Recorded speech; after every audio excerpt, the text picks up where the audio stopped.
In this video, I'm going to tell you about what people think about the future of tabletop wargaming. Do you like to think about the future? A lot of people do, as it turns out. It's kind of a human nature sort of thing, and so I just went to AdeptiCon a couple of weeks ago. AdeptiCon, if you don't know, it's pretty much the biggest tabletop wargaming convention in the United States. 6,000 to 7,000 people show up. There's vendors, there's designers, there's painters, you can take classes, there's tournaments, all kinds of stuff. Everything that you want across the entire tabletop wargaming hobby is there. And it draws a lot of folks from all over, not just the country, but the world.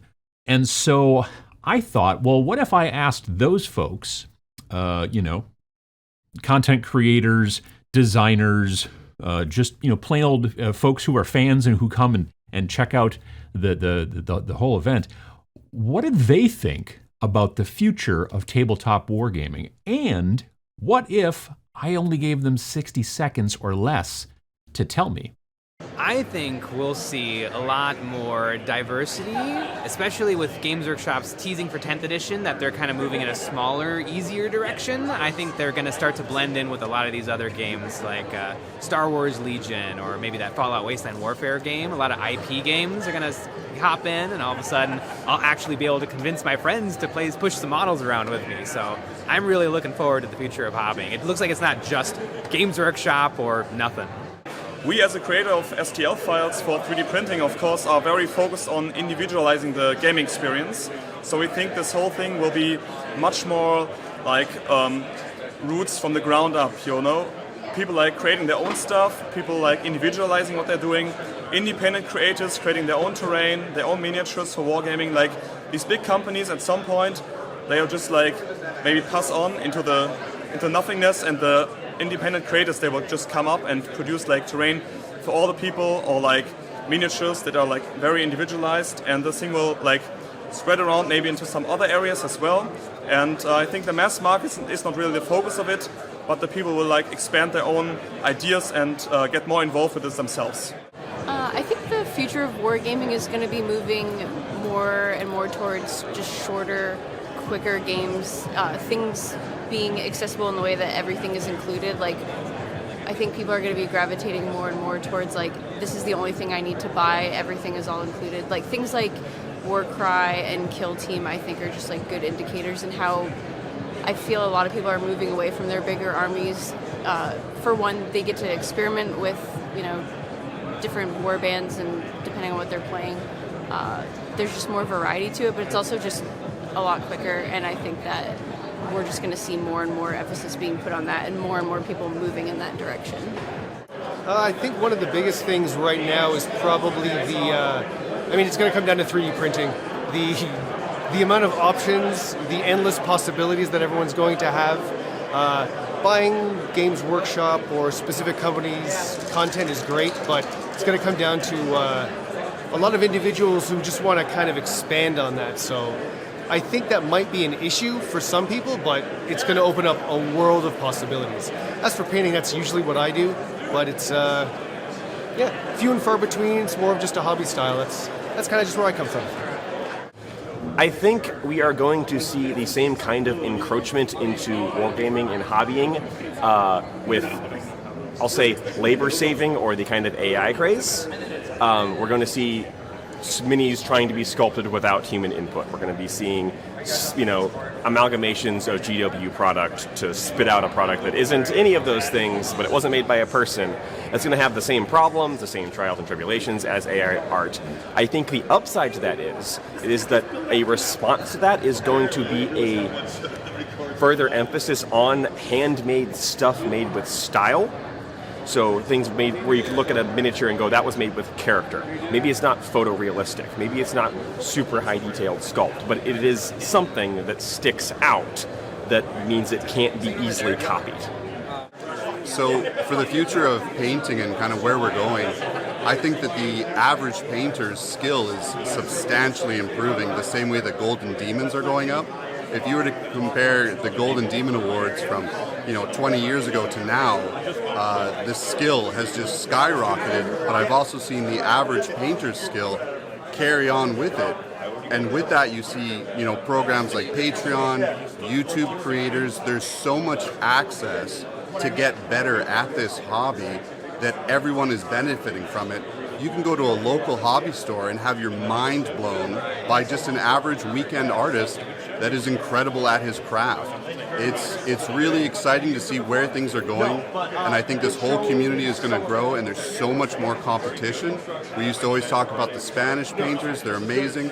North America is right there with them now. I'm really excited to see where it goes. I'm Zambies, and I think it's skirmish games, smaller games that are easier for people to get into the hobby and play. I think the future of miniatures wargaming is going to be about communities coming together in smaller scales, online or in person. People getting together to paint as groups with common goals that may be around a specific game or a specific kind of game. I think you're going to see people really embracing Discord and places like that to do group projects. I think maybe on the miniatures end of stuff, I think we're going to see some really exciting things like where you see games like Sludge, where they're making their own alternate parts to add to other people's parts, like the Sludge heads for Perry Games. I think that stuff's really cool. And I think it's just a really exciting time for skirmish games. And the manufacturing world is broken open, so almost anybody can make their own cool game, make their own cool miniatures, and just really knock something really awesome out of the park. So I think the future is really going to be controlled by the communities and the players more than it has been by the companies.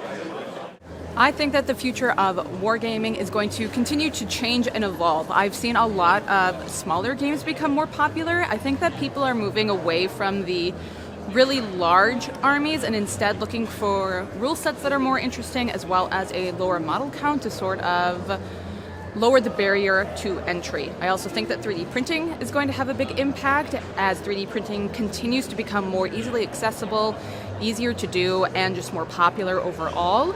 I think that things like one-page rules is going to continue to become more popular, and I think that that is going to have a direct impact on other war games that are created by Games Workshop or some of those other big-name companies. So I think that I'm really looking forward to where wargaming is going to go, because I think it's going to be completely different than what it is now.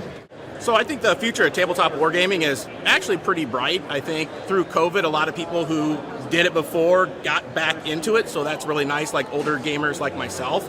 But I think along the lines, too, a lot of the companies are kind of learning what us, the consumer, the gamer, wants. It's kind of readapting. I think with the new edition of 40K, that's evident. GW is listening to its folks on that, so that's kind of a stride. Also, there's plenty of independent companies out there that are making some really good stuff at home. And especially, I think, for me, I do solo wargaming, like 5 parsecs from home. That's a great thing. I think that as we go into the future, things like that, we're just going to expand, and it's going to be a lot better. All right, 60 seconds starting now. Okay, I think wargaming is going to keep on getting bigger and bigger and bigger. We're going to grow that pyramid of new people entering the hobby, and then that pyramid's going to go up and up and up and up and up and up and up, higher and higher and higher, bigger base, higher heights, and there's going to be so many people playing from all kinds of backgrounds, all kinds of different games. And to mention one thing real fast, I heard about Gloomhaven getting some good minis recently, and that's one of those things that got a lot more people into playing nerdy board games, very elaborate board games, and now it's going to be an on-ramp into people getting minis. And I think they have a Kickstarter with like 400 minis or something, so there's going to be some people out there who haven't painted minis before that are going to start, and they're going to fall in love with it. And just here at AdeptiCon, seeing all kinds of these opportunities of ways to bait people into wargaming, get them painting some minis, and I think that's awesome. What I think the future of tabletop wargaming is a lot more people having fun. We are working all the time to get more stuff to more people. The technology that is around now is changing so fast that it's becoming more and more accessible. More people can print, more people can sculpt. It's just exploding. And it's a really, really exciting time to be in the hobby. This is my first AdeptiCon in 4 years, and one thing I'm also seeing here is a whole lot more women and families and everything. It's so wonderful to see the hobby just spreading out, more and more people getting involved, and it's a real joy to be part of it. Cheers. All right, so I think the future of tabletop gaming is pretty bright. Been in this industry for about 7 years now, and I'm really seeing a lot of growth in all kinds of new games here. I mean, I just remember I haven't been to AdeptiCon since 2018, and just coming here now, and it's just huge. I think there's got a lot of change coming, but I definitely see a lot of growth. People are more interested in the hobby aspect, which used to be kind of a detriment, I think, to a lot of people. So, but that aspect of it alone has grown tremendously. And just the ability for people to do that and play all these new and exciting games that are coming out constantly is a good look for the future. We're going to see a lot more 3D printing becoming a bigger thing, obviously. I'm sure everybody's talked about that a bunch, but I'm very optimistic about the future of this hobby. I'm super happy to see it continue to grow and do really well. Like, more stuff like this. I think people really value getting together, and I think it's a lot better to get offline. And because on Twitter and everything, I think there is a sense of community, but it's so much better in person.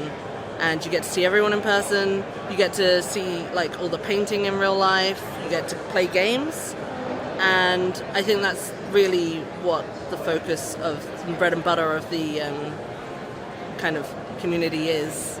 I think that's what makes it great, because you get to see people from all over the world, and I think we're moving to more of that now after COVID, so it's exciting. All right, the future of tabletop wargaming is strong. That's the short answer. Look, here's my real feelings on the thing.